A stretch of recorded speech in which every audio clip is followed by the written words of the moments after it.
Dad, she's not crying. Those were the 5 words my 7-year-old whispered that froze me in my chair. My new wife had just set a glass of wine in front of me, pretending everything was fine. But my daughter's voice told me something was horribly wrong. I didn't know it then, but that whisper was about to expose a plan so dark it could have ended my life. And to understand how I ended up at that table, staring at a poisoned glass with my daughter's warning echoing in my ears, I need to take you back to where this nightmare really began. I never thought I'd be a single father at 35. Nobody imagines it that way. You picture birthdays, anniversaries, school plays, and family vacations stretching out like stepping stones into the future. You don't picture hospitals. You don't picture funerals. You don't picture holding your daughter's hand while her world shatters before she's even old enough to understand what forever means. One day, I had a wife. She wasn't just my wife.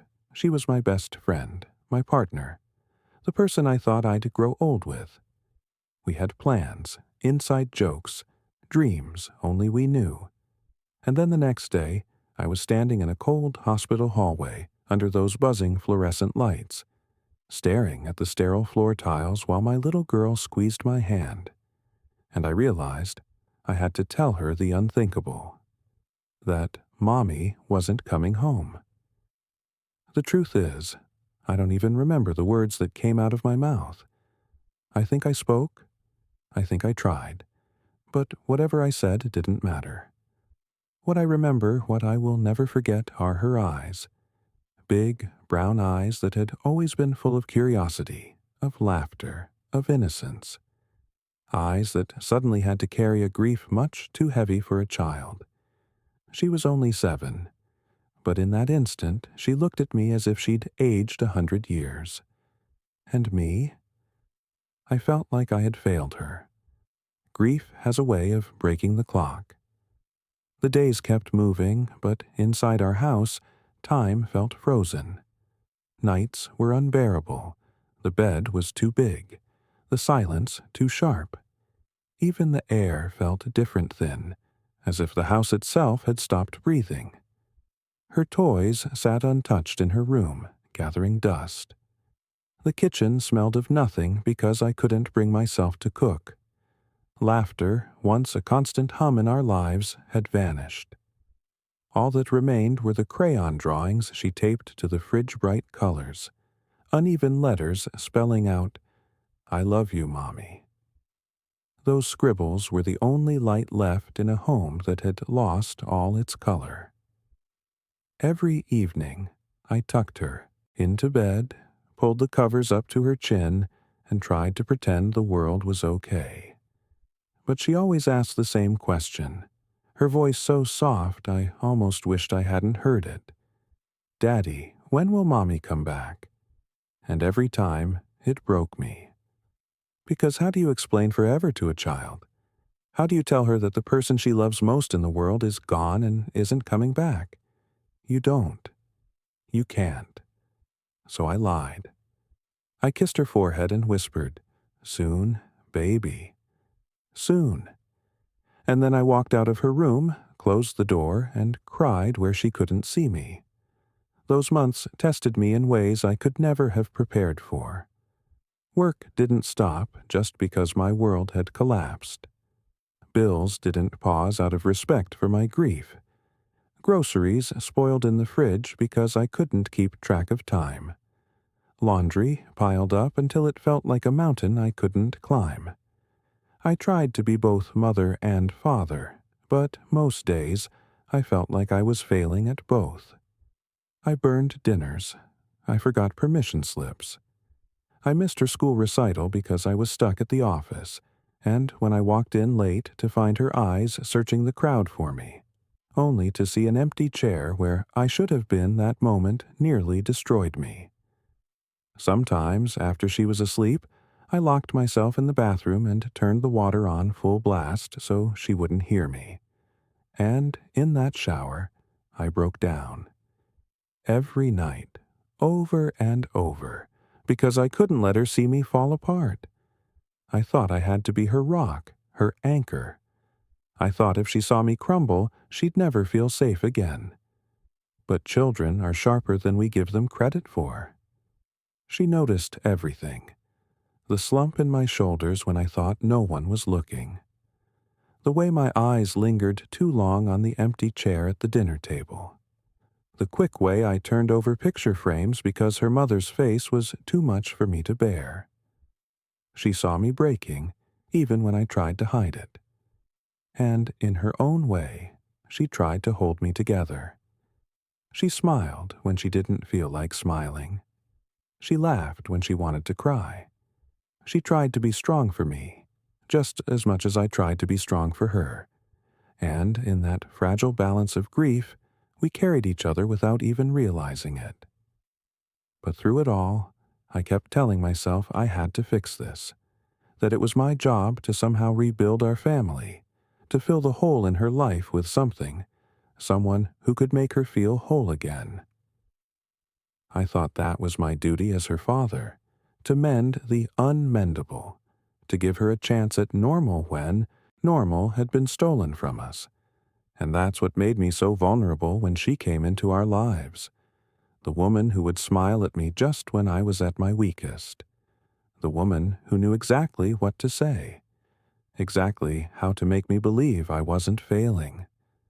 The woman who seemed like an answer to a prayer I didn't know how to pray anymore. At the time, I thought she was salvation.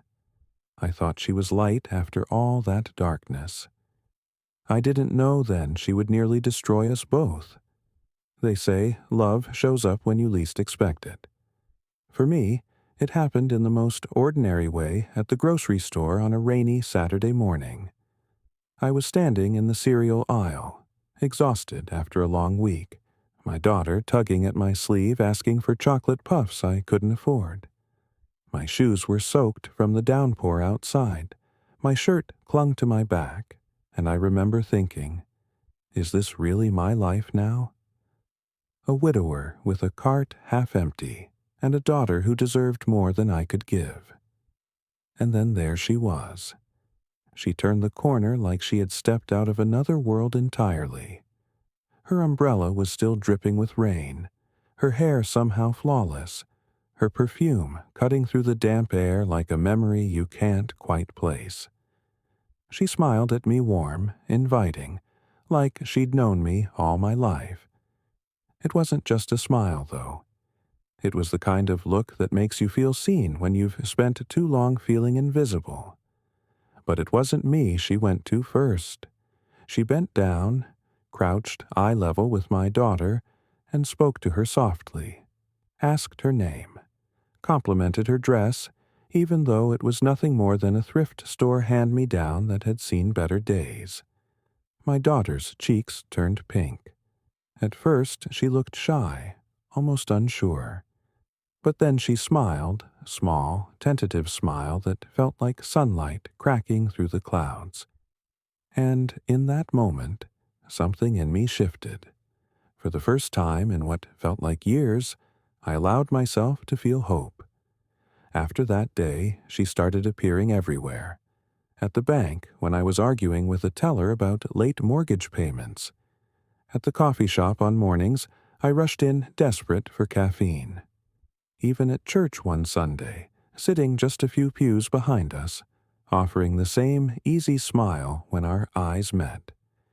Back then, I told myself it was fate, that maybe the universe was finally sending me relief after all the storms. But later, when I pieced it all together, I couldn't help but wonder if those encounters weren't fate at all, if they were carefully planned. She was everything I thought I had lost. She listened with a focus that made me feel important again, not just a man surviving day to day. She laughed at my corny jokes, the kind of laugh that lifted the heaviness in my chest. She reached for my arm when she spoke, touched me like I mattered. And most of all, she treated my daughter as though she was precious. She brought her little gifts, colorful hair clips, storybooks with bright covers, pencils with glittery erasers. She asked about her school day, braided her hair, and read with her on the couch while I watched from the doorway. In those moments, I thought, maybe this is it. Maybe God hasn't forgotten me after all. For the first time since my wife's death, I felt whole again. But even in those early days, there were shadows, small cracks I should have noticed. The way her eyes sometimes hardened when she thought no one was watching. The way her voice, though sweet, carried a sharp undertone if something didn't go her way. Compliments that had edges sugar on the surface, a sting underneath. I remember one night at dinner. I had shared a memory of my late wife, just a passing moment. Her smile faltered just for an instant, but it was there. A flicker of something cold, almost hostile, before she laughed and changed the subject. Another time, I told her I wanted to take things slow for my daughter's sake. Her hand tightened around mine, too firmly, too deliberately. Her voice was soft, but her words froze me. Don't worry. Kids adapt faster than you think. I should have listened to the unease in my gut. I should have paid attention to how my daughter grew quiet in her presence, how she smiled less, how she sat stiffly at the table when this woman was near. She'd look at me with those big brown eyes, pleading, uncertain, searching for something I couldn't see. And instead of protecting her, I dismissed it. I told myself she was shy. I told myself she just needed time, because I wanted so badly to believe. I told myself I was lucky, that maybe, just maybe, I was being given a second chance at love, at family, at happiness. And that's exactly what she wanted me to believe. The months that followed felt like a dream at least. That's what I told myself every morning when I woke up to find her in my kitchen, humming softly as she brewed coffee. A second chance at happiness, a second chance at family. I never thought I'd have either again. She moved into our home, and suddenly the rooms that once echoed with silence were filled with life, again. The hollow quiet that had wrapped itself around the house since my wife's death was replaced with music drifting from the radio, the soft thud of slippers against the floor, and laughter that bounced off the walls as if the house itself had been waiting to breathe again. She cooked meals that felt like pieces of another world homemade pasta from scratch, roasted chicken that fell apart at the touch of a fork, fresh-baked pies that filled the house with the scent of cinnamon and apples. I hadn't realized how much I missed the comfort of a meal made with care until she placed those plates in front of us. She lit candles at dinner, poured wine into tall glasses, and transformed our evenings into something that felt closer to celebrations than ordinary routines. She bought fresh flowers every week, bright reds, warm yellows, deep purple, and placed them in vases around the house, slowly erasing the shadow of grief that had once seeped into every corner. Piece by piece, she slipped into the empty spaces I thought could never be filled, and I wanted so badly to believe it was real. At first, I told myself it was working, that I was healing, but my daughter, she was polite, yet distant. She'd sit at the table, answering questions with short words, her fork pushing food around her plate. She smiled when asked, but it was the kind of smile that never reached her eyes. I caught her watching her stepmother quietly, her gaze sharp and questioning, almost as if she was waiting for a mask to slip. One night, when I tucked her in, she asked in a soft voice that nearly broke me, "Daddy, do you still miss Mommy?" The question hit me like a punch to the chest. My throat tightened as I told her the truth. Yes, of course, I would always miss her mother. But I tried to explain it in a way she might understand, fumbling through metaphors. That love wasn't like water in a glass, it didn't run out when you poured some elsewhere. That love could grow, stretch, and make space for more. She listened, her little face serious, her eyes wet. But then her lips pressed into a thin line, and I could see the doubt she didn't yet know how to put into words. I told myself it was normal. Children don't always welcome change. I thought she just needed time, that eventually she'd see what I saw. The warmth, the comfort, the hope of a new beginning. The truth was, I needed this fairy tale. I needed the illusion she was spinning around us. Because for the first time in years, I wasn't eating dinner alone.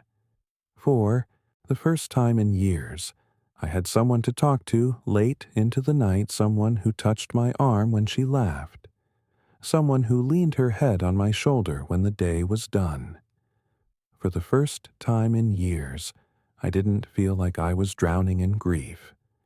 But even in the glow of that happiness, there were cracks, tiny ones, easy to ignore.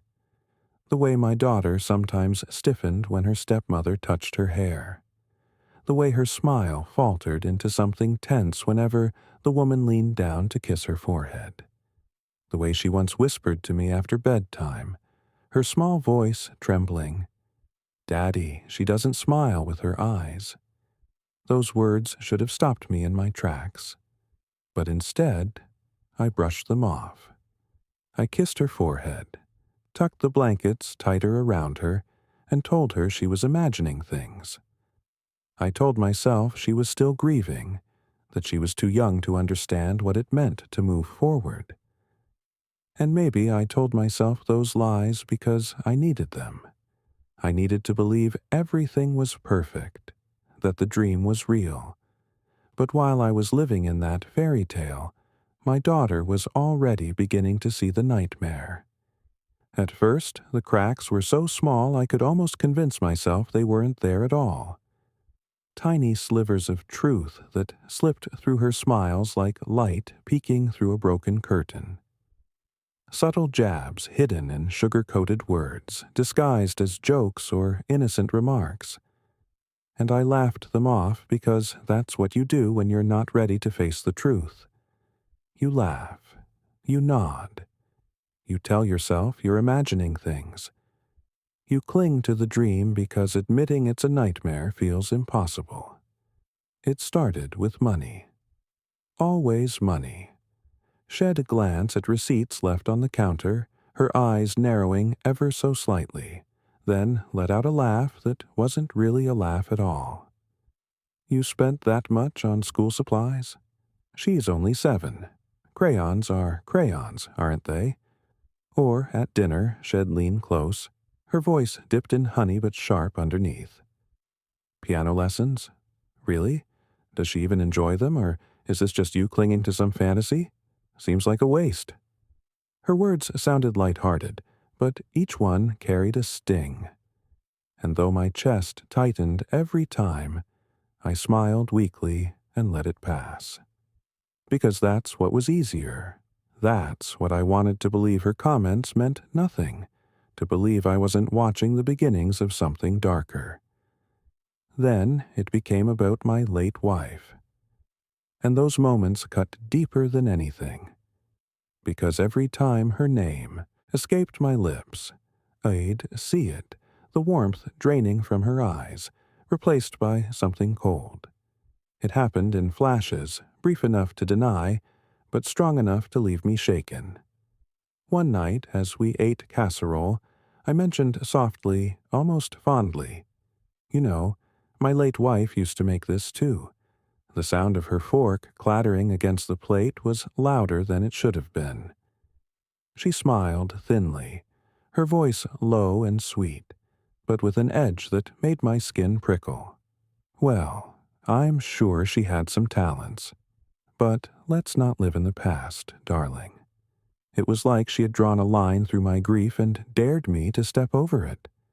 I felt the sting, the insult hidden beneath the smile. But instead of confronting her, I swallowed it down. I told myself maybe she was just encouraging me to heal, to stop dwelling. I told myself she meant well. That's how I excused it. That's how denial works. It takes a knife and calls it a bandage. But the comments didn't stop there. Slowly, they multiplied, like cracks spiderwebbing across glass, each one harder to ignore than the last. She'd tilt her head with false concern, her voice gentle but cutting. You look so tired all the time. Maybe you're not very good at managing everything alone. Why don't you let me handle the finances? I'm better at keeping things in order. And, against my better judgment, I let her. Because peace felt easier than confrontation. Because I wanted to believe she had our best interests at heart. Because part of me was just too tired to keep fighting life on my own. And so, with every compromise, with every small surrender, I handed her pieces of control. But my daughter noticed what I refused to. She saw what I was too blind or too desperate to acknowledge. Children see through masks more easily than adults. She noticed the way her stepmother's smile vanished the second I left the room. She noticed the way her eyes hardened, the way her tone shifted, the way the sweetness peeled away like paint on an old wall. When I wasn't there, the warmth disappeared, replaced by something sharp and cold. One evening, my daughter spilled a glass of milk at dinner. A small accident, nothing more. But the way her stepmother's jaw tightened, the way her voice sliced through the air when she hissed, "You're too old to be this clumsy," froze the room. The silence that followed was heavier than the spill itself. My daughter shrank in her chair, her cheeks red, her little hands trembling as she wiped at the mess with napkins. Later that night, as I tucked her into bed, she clutched her blanket tightly and whispered, almost as if she was afraid to say it aloud, "Daddy, she doesn't like me." I froze. My heart ached, but I forced a smile anyway. I stroked her hair, kissed her forehead, and told her she was imagining things. I told her everything was fine, because that's what I wanted to believe. But the truth? The truth was I had noticed too. The shadows in her voice, the cracks in her mask, the sharp edges she tried to hide beneath honeyed words. And once you notice, once that seed of doubt is planted, it only grows. And no matter how hard you try to pretend otherwise, it gets harder and harder to look away.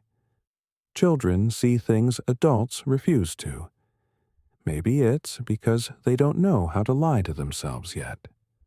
Maybe it's because they look at the world without filters, without the desperate need to excuse bad behavior just to keep the peace. Whatever the reason, my daughter saw through her stepmother long before I even dared to. It started small, just whispers, just hints of unease. She'd tug at my sleeve after dinner, her little voice barely above a whisper. "Daddy, she looks at me funny when you're not watching." The first time she said it, I chuckled, distracted by bills stacked high on the counter, deadlines at work, and the kind of exhaustion that seeps into your bones.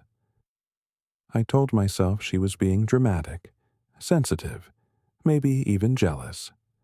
I smiled, patted her hair, and carried on like nothing was wrong. But children don't repeat lies unless they're carrying truth. And soon it wasn't just once. It was again and again. Some nights she'd wake from bad dreams and crawl into my bed, her tiny arms clinging to me as though I were the only shield she had. In those hushed, trembling moments, she whispered words that made my blood run cold. "She gets mad when you're gone, but only with me." I remember staring at the ceiling in the dark, her breath warm against my chest, telling myself she was imagining things. I convinced myself she was struggling to share her daddy with someone new. I whispered reassurances I barely believed. No, sweetheart, she loves you. She's just trying to get used to things just like you are. But even as I said the words, doubt pressed heavier on my chest. And then came the day my daughter said something that shook me to my core. We were driving home from school, the golden afternoon sun slanting through the windshield, dust motes floating in the quiet. She was staring out at the blur of trees as they passed, her little hands folded tightly in her lap. Her voice was quiet, almost swallowed by the hum of the engine, but the words were sharp enough to cut me open. Daddy, she doesn't want us to be happy. I glanced at her in the rearview mirror, startled, forcing a smile that felt brittle. What do you mean, baby? I asked gently, praying it was just a childish exaggeration. But she didn't turn to look at me. Her gaze stayed fixed on the window, her reflection pale in the glass. I mean it, Daddy. She doesn't smile at me like you do. She doesn't smile at you like she does in front of other people. It's fake. She pretends. Her words didn't sound like a child's complaint. They sounded like a confession, like a truth she had carried too long and couldn't hold in any more. And in that moment, the air inside the car felt heavy, suffocating, because I had seen it too. I had seen how quickly her warmth evaporated when she thought no one was watching, how her kindness could switch off like a light, leaving only something sharp and calculating behind. I had seen the cracks in her mask, but unlike my daughter, I had chosen to look away. Still, I pushed the thought aside. I told myself blending families was always messy, always complicated, that my daughter was clinging to me, afraid of losing what little family she had left, that she was exaggerating because she didn't understand yet. I told myself all the lies I needed to hear, because the alternative was too painful. The alternative meant admitting I had invited a stranger into our lives who might not love us the way I thought. But children don't lie about the way someone makes them feel. And my daughter's words haunted me long after that drive home. They echoed in my mind at night when the house was quiet. They crept into my thoughts at work, gnawed at me when I saw the forced smiles at the dinner table, the way my daughter's shoulders stiffened when her stepmother touched her hair. Because no matter how much I tried to deny it, I knew the truth. The mask my new wife wore was starting to slip, and when it finally came off, it wouldn't reveal love. It would reveal something darker, something I wasn't ready to face. It started with small things, so small you could dismiss them if you weren't paying attention. A twinge here, a wave of fatigue there, the kind of symptoms you chalk up to stress, to getting older, to life slowly wearing you down. At first, it was just exhaustion. I'd come home from work and collapse on the couch, too drained to even eat dinner. My muscles ached in a way that didn't feel natural, like I'd been carrying invisible weights all day. My eyelids felt heavy, my chest tight, and sometimes I found myself gasping for air even after climbing just one flight of stairs. She would chuckle softly, brush my hair back with gentle fingers and murmur, "You're working yourself into the ground, love. Let me take care of you." And I let her, because it felt good to be cared for again, to feel hands smoothing away the tension, to have someone say the words I had longed to hear since my wife passed.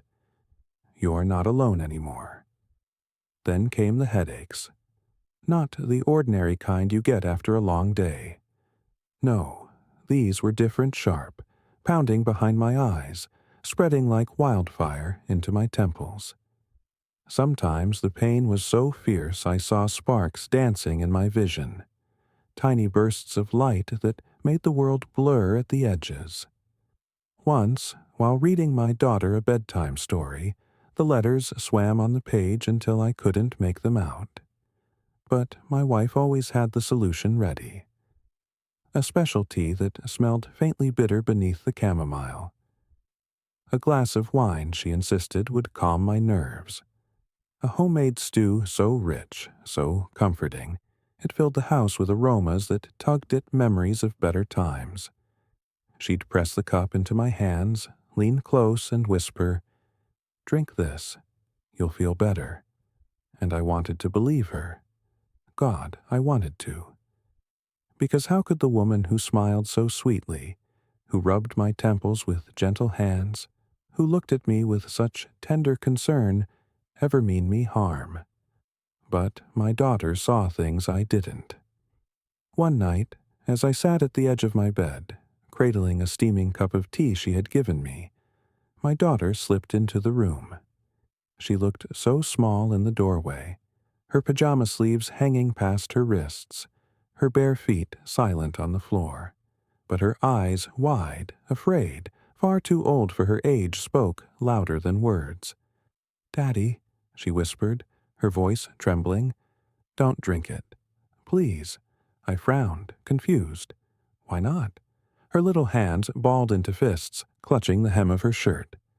"I saw her. She put something in it when you weren't looking." My heart should have stopped. My blood should have run cold. But instead, what I felt was shame.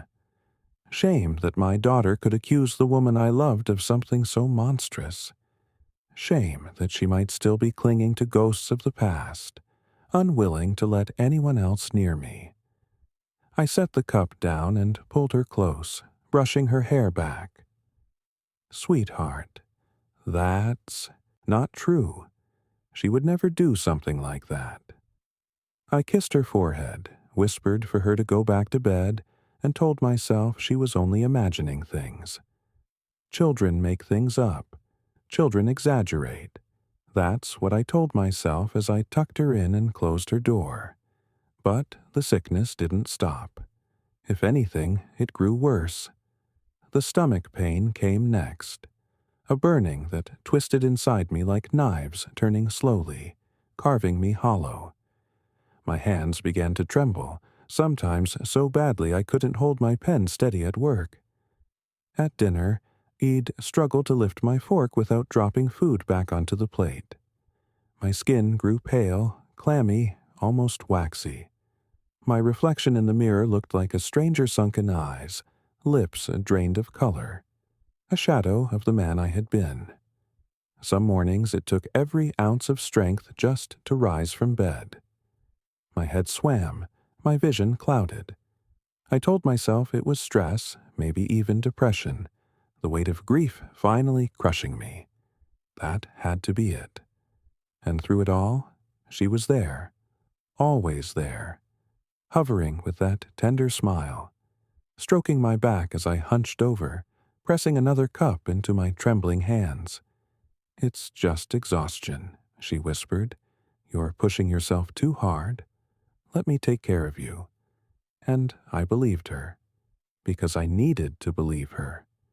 Because the alternative, the possibility that the woman who tucked blankets around me at night, who kissed my cheek as she handed me tea, was the very cause of my suffering, was too terrifying to face. She made me think I was weak. She made me believe I was broken, sick, fragile. She convinced me I was crumbling under life's weight. But the truth was darker, far darker. She was breaking me down slowly, methodically, while hiding her cruelty behind the mask of love. I didn't see it, not yet, but my daughter did. And even though her voice was small, even though I brushed off her warnings, she wasn't going to stop. Because while I believed I was being saved, my daughter knew the truth. I was being poisoned. The warnings grew louder. My daughter wasn't just hinting anymore. She was pleading, begging me to listen. What had once been soft whispers in the shadows of bedtime now erupted in full force at the dinner table, where no one could look away. It was a Tuesday evening, one of those quiet nights when the air outside seemed heavy with rain, pressing against the windows.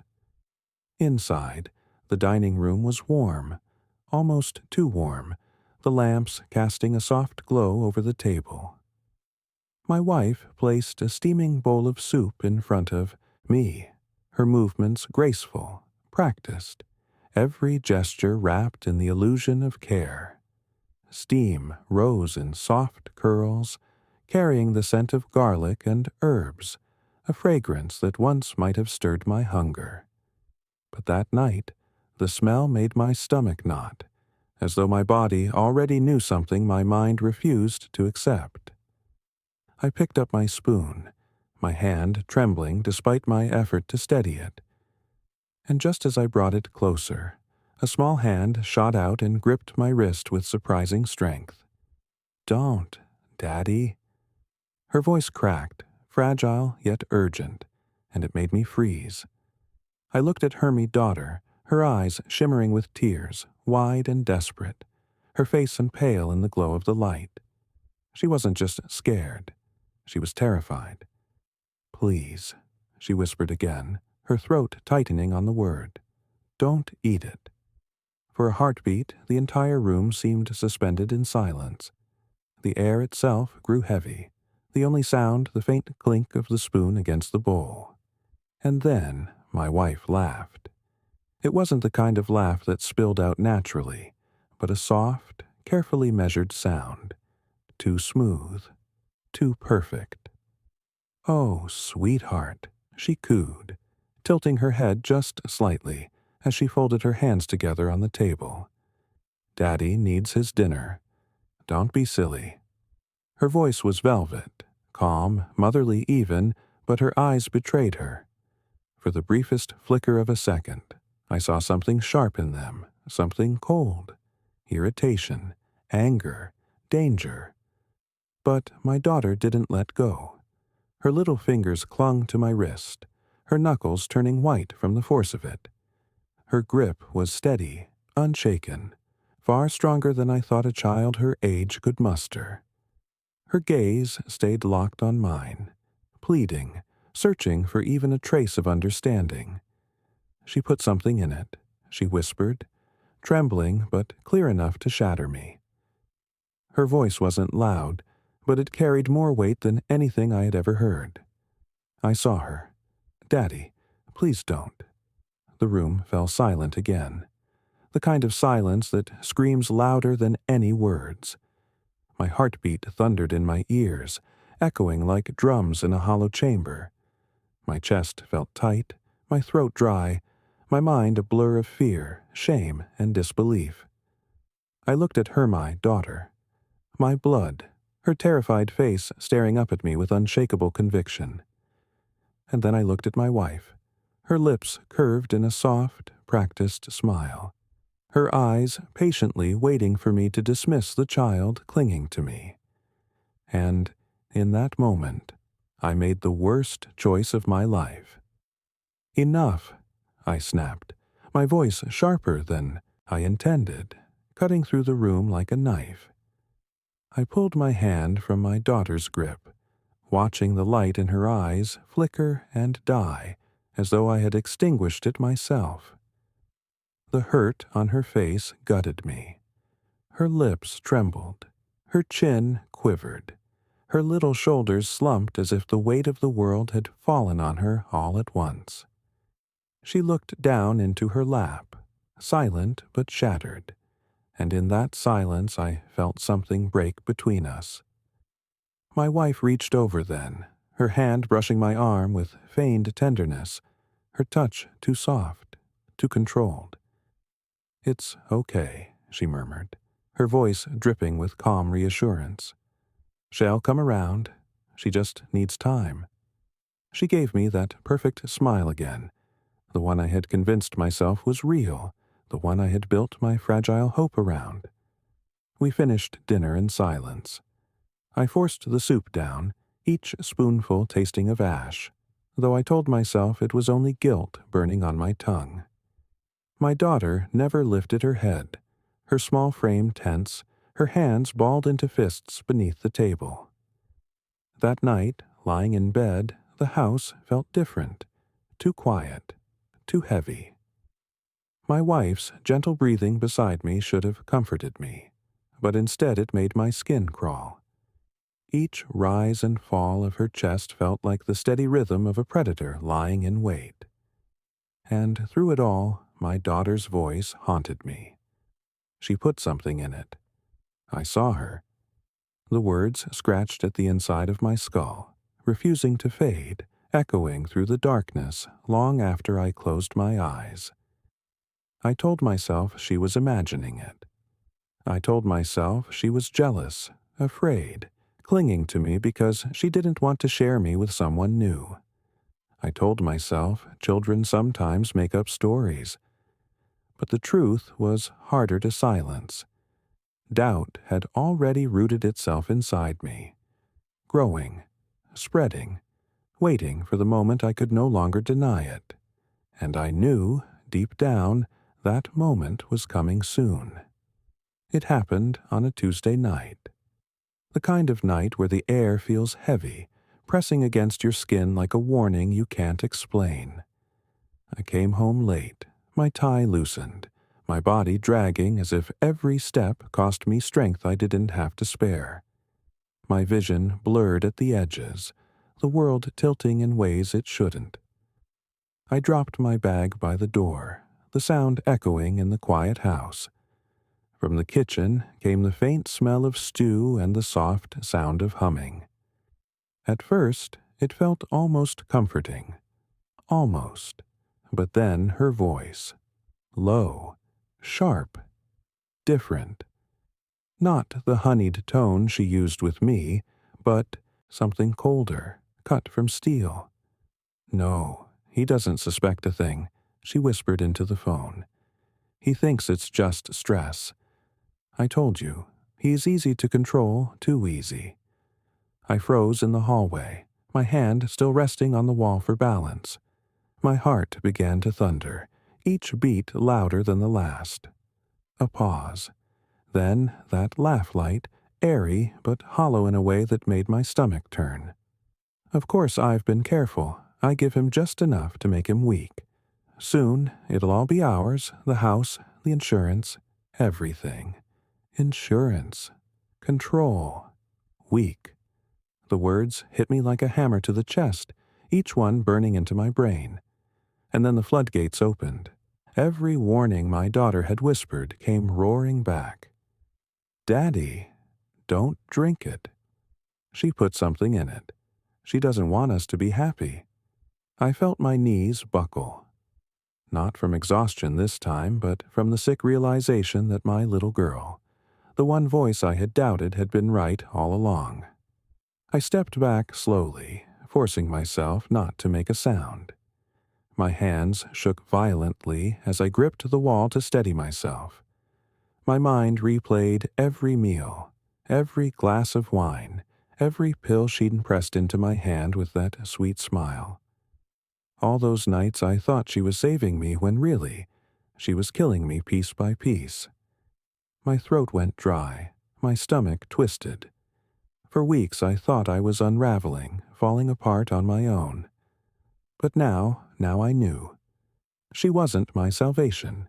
She was my executioner, and she almost succeeded until that one slip-up gave her away. The very next night, everything came to a head. We sat at the dinner table, the three of us, just like any other evening. The lights above flickered gently, casting a warm glow that almost made the scene look normal. Almost. My wife moved gracefully, setting down a plate of pasta in front of me, the steam curling upward like whispers I couldn't quite hear. Her smile was practiced, tender, the kind of smile that would have fooled anyone who didn't know better. "Long day?" she asked, her voice soft, dripping with sympathy. She poured a glass of red wine, the liquid swirling as it caught the light. With a sweetness that made my skin crawl, she slid the glass toward me. "Here, love, this will help you relax." I forced my lips into something resembling a smile, but inside my chest was tight. The words from her phone call just the night before rang in my ears like church bells. He doesn't suspect a thing. Soon it'll all be ours. My stomach churned. My daughter's desperate whispers played over and over. Don't. Drink it, Daddy. She put something in it. Still, I reached for the glass, because I had to know. I had to see it with my own eyes. And that's when it happened. A tiny tug on my sleeve. So small, I almost missed it. And then a soft voice, trembling, urgent. Dad, she's not crying. I froze, my hand hovering over the glass. I looked down, and there she was, my little girl. Her big brown eyes were locked on mine, glistening with fear. Her small hand clutched my arm so tightly her knuckles had turned white. She's not crying, Daddy, she whispered again, her voice breaking. Her gaze flicked toward my wife, then back to me. When people are sad, they cry. But she's not sad. She's pretending. Don't drink it. The room seemed to stop breathing. My fork slipped from my hand and clattered against the plate, the sound unnaturally loud in the silence. My wife's body went still. For just a fraction of a second, her mask cracked. The sweetness drained from her eyes, replaced by a flash of something sharp, something feral. And then, just as quickly, the mask returned. Her lips curled back into that gentle smile, her voice smooth as silk. Ignore her, she said softly, almost too softly. She doesn't understand. But I did. God, for the first time, I truly did. I set the glass down slowly, deliberately, as if every movement carried the weight of life and death. My fingers trembled against the stem, my heart beat so loud it thundered in my ears. And in that moment, staring at my daughter, this small, brave girl who refused to stop fighting for me, I made a silent promise. I would never doubt her again. I didn't take a sip. Not one drop touched my lips. And as I looked across the table at the woman I thought I loved, the woman who had been poisoning me under the guise of care, I knew this wasn't over. No, this was just the beginning, because now I needed proof. That night, after my daughter fell asleep, I sat alone in the kitchen, staring at the untouched glass of wine still sitting on the table. The room was silent except for the hum of the refrigerator. My hands trembled as I reached for the glass, the liquid catching the light in a way that almost looked beautiful. But to me, it was no longer wine. It was a weapon, a silent blade she had placed in front of me with a smile. I knew then that the time for denial was over.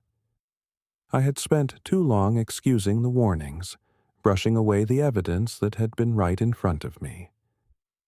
My daughter had begged me to see the truth, and now I finally did. The next morning, when my wife announced she was going to run errands, I waited until the door clicked shut behind her. My heart pounded as I slipped the wine into a sealed water bottle and tucked it carefully into my briefcase, as if I were carrying a live grenade. At work, I pulled aside a colleague I trusted, a man I'd known for years. Someone steady, someone who didn't ask too many questions. I told him I needed a private lab, somewhere discreet for a contaminated food sample. He frowned, gave me a long look, but finally scribbled down a number. I could feel his curiosity burning, but he didn't press. And I was grateful. While I waited for the results, I turned my attention back home. If I was going to save myself and protect my daughter, I needed more than suspicion. I needed undeniable proof.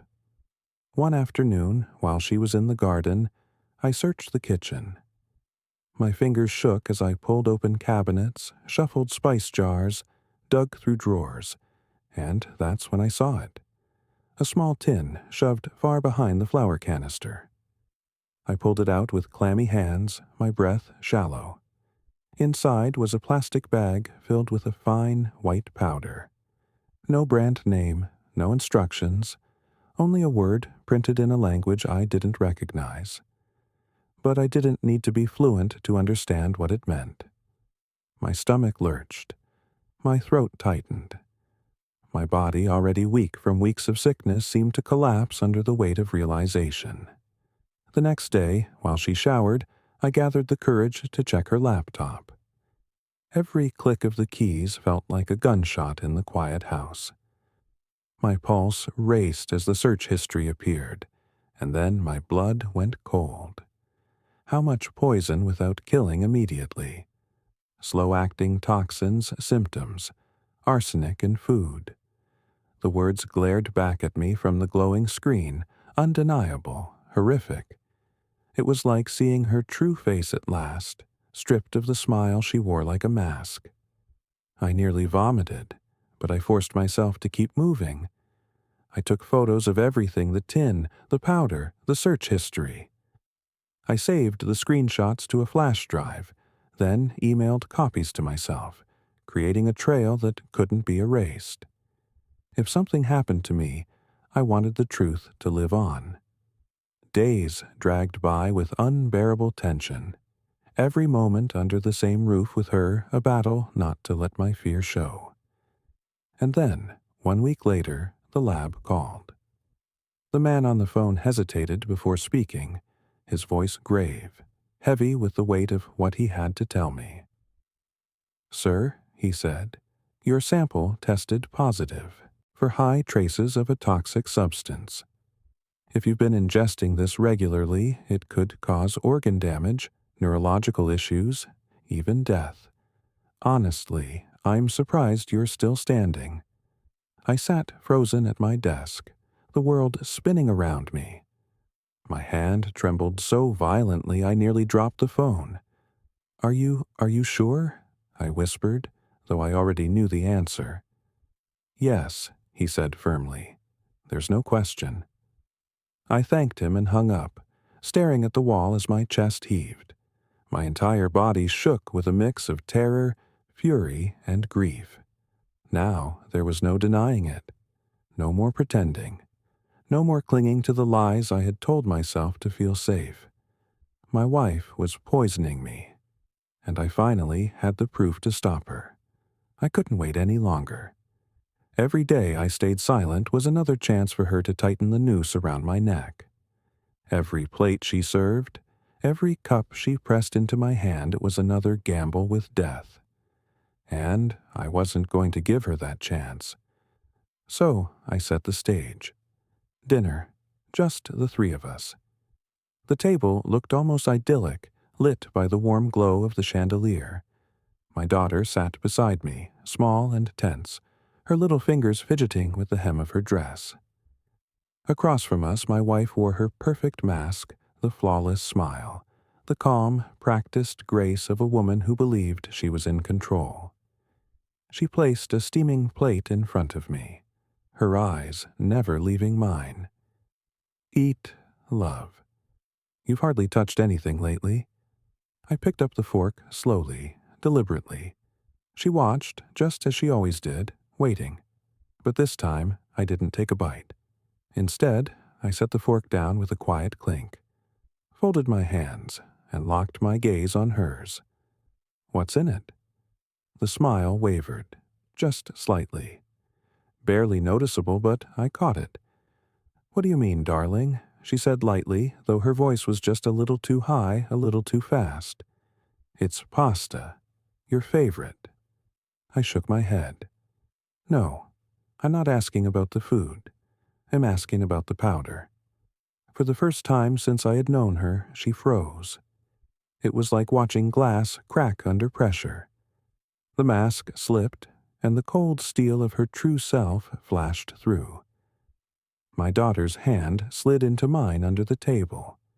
Her grip was tight, trembling. She knew. She could feel the storm breaking. "I don't know what you're talking about," my wife said quickly, her tone sharpening like a knife. "You sound insane." I reached into my pocket. My fingers brushed the small flash drive, slick with sweat. I pulled it out and set it on the table, between us.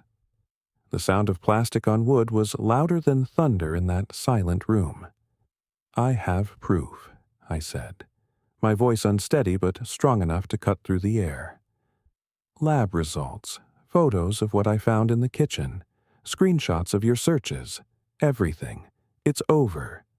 Her eyes flicked from the flash drive to my face, then to my daughter. And in that flicker, I saw something raw and ugly rage. Pure, venomous rage, stripped of all disguise. "You snooped through my things?" she hissed, her composure unraveling. "You don't know what you're saying. You're sick. You've been sick for months. You're paranoid, delusional, imagining things. Stop."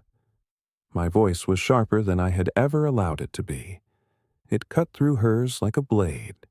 She blinked, startled, but I didn't stop. I know the truth, and so does she.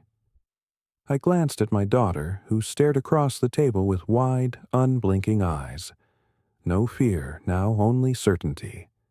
For a long, awful moment, silence hung between us like a noose. Then my wife laughed. A hollow, brittle sound that sent chills crawling up my spine. "You're pathetic," she spat. "Both of you. Do you really think anyone will believe a child? Or you, half delirious and falling apart? You'll look like a madman, grasping at shadows." I leaned forward, lowering my voice until it was steady as stone. "They'll believe the evidence, and they'll believe my daughter, because she saw what I refused to see." Her smile was gone now, her face twisted with venom, the last of her mask shattered. And in that moment, I understood. This woman I had welcomed into my home, trusted with my life, trusted with my child, was a stranger, a predator. And soon the world would see her for what she really was. The day of the hearing felt like stepping into a dream I couldn't wake from. The courthouse was colder than I remembered, the polished floors echoing every step as I walked in. I'd been in courtrooms before jury duty, a traffic ticket once upon a time, but this was different. This time, my life was on trial. Not because I was guilty, but because I had dared to survive. She sat across the room at the defense table, wrapped in soft pastels, her hair curled neatly, her face painted in the tones of quiet sorrow. She looked fragile, almost angelic. To a stranger, she would have seemed like the wronged partia-devoted wife dragged into the nightmare of a bitter man's delusion. But I knew better, and so did my daughter. When the judge entered, the room hushed instantly. His robe swept behind him as he took his seat, his expression unreadable. The gavel struck once, sharp, commanding. Court is now in session. Her lawyer rose first. His voice was steady, smooth, rehearsed. "Your Honor, my client is a devoted wife. She has cared for her husband tirelessly while he suffered unexplained health issues. These accusations stem not from reality, but from stress, from paranoia, from the breakdown of a troubled man's mind. Stress. Paranoia." I clenched my fists under the table so hard my nails bit into my palms. That's what she wanted the world to believe, that I was broken, unstable, imagining monsters that weren't there. But the truth was about to come crashing down. My lawyer stood next. She was calm, deliberate. She picked up a thick folder, her heels clicking softly as she approached the bench. She set the documents down before the judge. "With all due respect, Your Honor, what my client suffered wasn't paranoia. It was poison." The words hung heavy in the air. A ripple of shock spread through the benches, murmurs rising like wind through the trees. Piece by piece, the mask my wife wore began to unravel. The lab reports were presented first, scientific proof that the wine and food samples had been laced with toxins. Then came the photographs of the tin hidden deep in the kitchen, the bag of white powder tucked away like a secret. The screenshots of her laptop searches followed, line after line of damning evidence. How much poison to weaken without killing immediately. Symptoms of arsenic poisoning. Each revelation landed like a hammer strike, cracking her facade wide open. And then the hardest moment of all, my daughter. She walked to the witness stand with small, careful steps, her shoes tapping softly against the floor. Her legs dangled from the chair, too short to reach the ground. She looked so small against the towering walls of justice, but her courage filled the room in a way nothing else could. The judge's voice softened. "Sweetheart, can you tell us what you saw?" She glanced at me, fear flickering in her wide eyes. I nodded, my heart aching, silently promising that she was safe. Her voice trembled at first, but it carried. I saw her put stuff in Daddy's food. I told him not to eat it. I told him not to drink it. Her tiny hands twisted together in her lap. She paused, then lifted her chin. She smiled when Daddy wasn't looking. But she wasn't crying. She was pretending. The words fell into the silence like thunder. They cut deeper than any evidence could, because they weren't just facts. They were truth, spoken through the innocence of a child who had seen what no one else dared to. I looked across the courtroom at the woman I had once called my wife, and for the first time, her mask shattered completely in front of others. Her cheeks flushed scarlet, her lips pulled tight, her hands curled into fists so hard I thought her nails might break skin. The judge leaned back, his face stern, his tone grave. He sifted through the evidence, page by page, then looked up at her with eyes that allowed no escape. There is overwhelming proof here. The intent is undeniable. "Mrs." He paused, his words sharp as the edge of a blade. "You will be remanded into custody pending sentencing for attempted murder." The gavel struck, sharp and final. The sound reverberated through my chest like a release of chains. My shoulders sagged, my breath came shaky, but for the first time in months, I felt the weight begin to lift. I turned to look at my daughter. She gave me a small, tired smile, her eyes glistening with relief. And in that moment, I realized something profound justice may have been served in the courtroom. But my survival, my strength, my very life had been saved long before. It was her. It had always been her, my little girl who saw the truth when I was too blind to. The trial was over, the gavel had fallen, and the world had seen her for what she truly was. Yet, even with justice delivered, the weight on my chest didn't lift. Walking out of that courthouse, I should have felt victorious. I should have felt free. But instead, I felt hollow, like someone had carved out the life I thought I had, leaving me to stand among the broken pieces of a future that would never exist. I looked down at my daughter's hand in mine. Her tiny fingers were wrapped around mine so tightly, her grip almost desperate, as if letting go meant losing me forever. And maybe, in some way, she was right. Because that grip firm, unyielding, was the only thing tethering me to the ground when everything else felt uncertain. She wasn't just my daughter anymore. She was my anchor, my reminder that I wasn't alone, that I still had something pure, something worth living for. At night, the house felt different, too quiet, too heavy. Every detail screamed of her presence. The flowers she had arranged so perfectly, the polished surfaces she had obsessed over, even the faint trace of her perfume clinging to the curtains. It was as though her ghost lingered there, not in flesh, but in memory, reminding me of how close I had come to never waking up again. Some mornings I sat at the edge of my bed, still weak, my body aching with the slow recovery from the poison that had seeped into my system for months. I'd rub my chest and think about how easily it could have ended, how close I had been to disappearing quietly into the grave she had dug for me.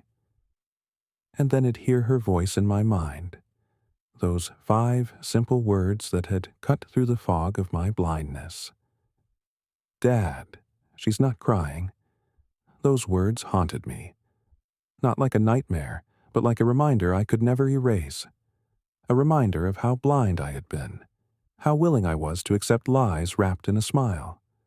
My little girl had seen it all long before I did, and I ignored her. That guilt sank deep into me, gnawed at me every day, whispering that I had failed her by not trusting her sooner. But guilt wasn't the only thing that stayed with me. There was something stronger. Gratitude.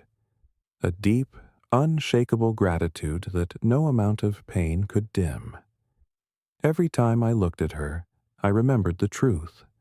I was alive because of her. Because she never stopped speaking up, even when I brushed her aside. Because she saw the danger in the shadows when I was blinded by the light of denial. Life didn't return to normal. It never could. But it did move forward. Slowly, tenderly, we stitched together new routines. Simple things: breakfast together, homework at the kitchen table, walks in the park. Each moment became precious, each laugh a small victory.